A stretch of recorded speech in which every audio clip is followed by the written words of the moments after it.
айтыскер Балғынбек Имаш шетелден үй алғанын жұртқа жария салып, жарнамалаған Алтынай Жорабаева мен Қарақат Әбілдинаны сынап тастады.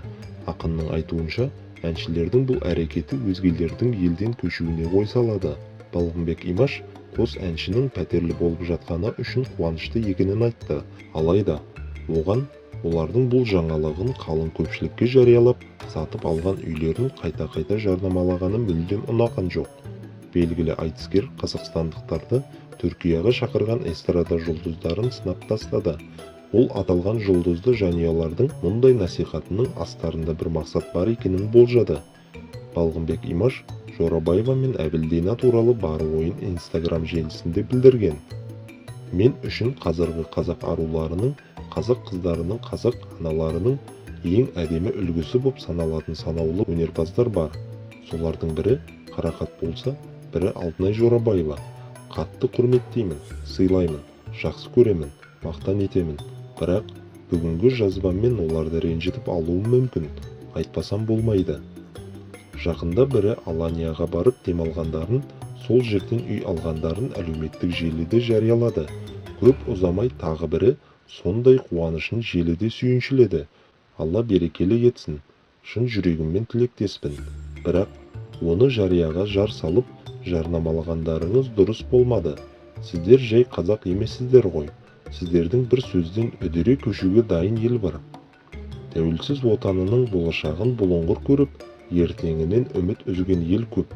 Билікке сенбейтін, жемқорлыққа тойған, төреден көңіл қалған, несиеден шаршаған ел айт десең, атамекенін тастап кез келген өркениетті елге көшкелі отыр.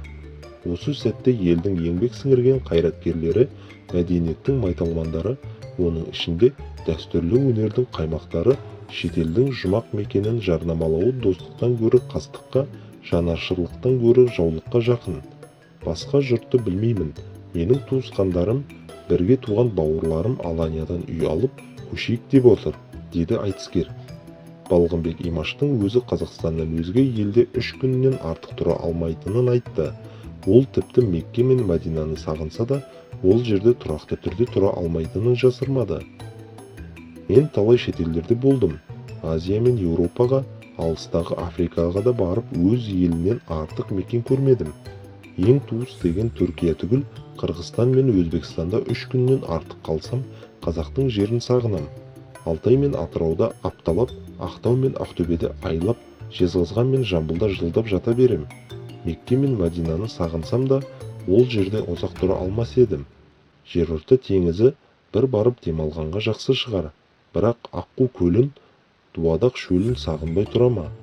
Басқа елдердегі қандастар оралып, тек Түркия мен Еуропадан қазақтарды келтіре алмай отырғанда, елдегі қазақтарды сол жаққа шақырудағы мақсат қандай? Кейде тіпті жақсы мақсатпен жасалған іс. Өлшемей сөйлеген сөз отаның үшін қауіпті болып жатады. Артық айтсам кешіріңіздер, деп жазды ол.